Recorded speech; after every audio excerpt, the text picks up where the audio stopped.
How's it going, everyone? Hope Agartha is treating you well. It certainly has been awkward for me. This is K Collections. I'll review the final servant within the Singularity. I'll go over his stats, skills, give some CE and team recommendations, and my overall opinion on Rider of Resistance. His attack stats are low when compared to the other 3-star riders. It's higher than Boudica, but lower than Ushi. His HP stats, on the other hand, is the second highest. He is a buster-focused servant with horrible NP gains and star gen. If you perform an Arts Quick Art, he'll gain about 25% charge. Not so bad until you realize he has to perform that chain 4 times to charge his NP. Any brave chains you perform with his busters and quick will give you less than 20 stars. Active skills, on the other hand, is quite impressive. Rider focuses on 2 things, NP damage and crit damage. His first skill, like Drake, gives himself and your team an offensive boost. Second skill charges his NP, which Rider severely needs, while giving himself guts. Unlike most NP battery skill where you use it right away to start the cooldown process, save this until he has about 90 to 70% NP, depending on the skill level. During that time, the guts may come in handy. A max of 7 turns is a long time, so you don't want to waste his guts. His final skill works perfectly for Buster Brave Chains. Rider has naturally high star weight, so the stars this skill generates will go to him. I recommend you maxing out his second skill first for the NP charge. The other 2 damage buffs are meaningless if you can't use his strongest attack.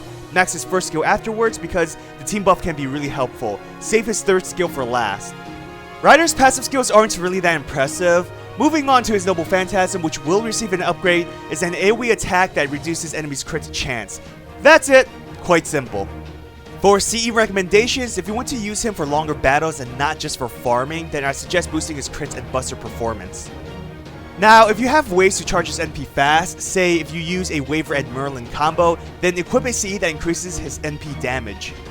Finally, K-Scope is great for farming, since you can turn 1 NP thanks to his charging skill. Or just equip Golden Sumo. With a Shakespeare, Rider can turn 1 NP as well if his charging skill is maxed out. Obviously, for a crit buster servant, Merlin is the ideal choice. Most important thing is that he can cover Rider's weak NP charging.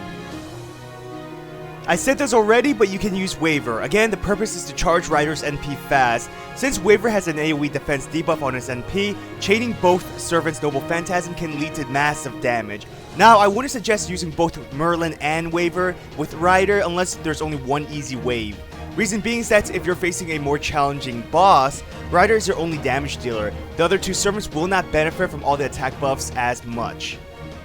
Shakespeare offers you a more free-to-play friendly approach. He can charge NP, giving you a lot more CE flexibility and increased buster performance, which is always appreciated.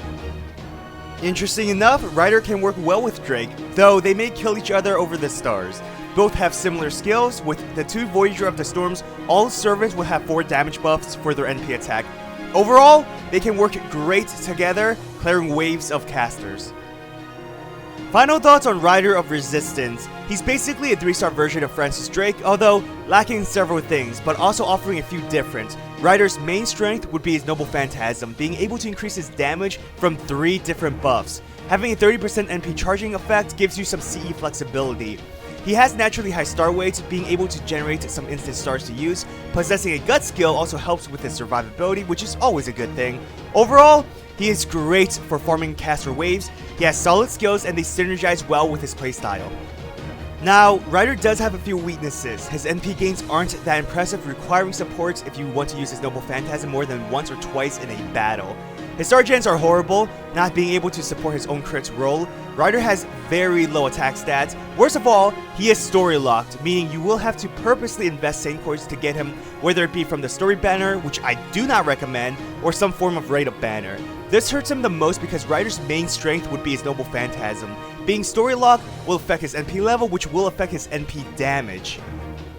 Overall, he's a decent servant, does well in clearing caster waves, but there are better alternatives if you need a buster crit focused servant. With that said, I honestly do not recommend you going out of your way to get him unless there's a personal reason to, besides gameplay. Special thanks to all my patrons for supporting me. If you want to support my channel, check out my Patreon. Who is your most reliable 3-star servant that isn't Ku? For me, it's Bedivere. Comment down below, I'd like to know. Well, I hope you enjoyed this video. If you did, hit that thumbs up and subscribe to my channel for more FGO content. Follow my Twitter, Instagram, and Discord server.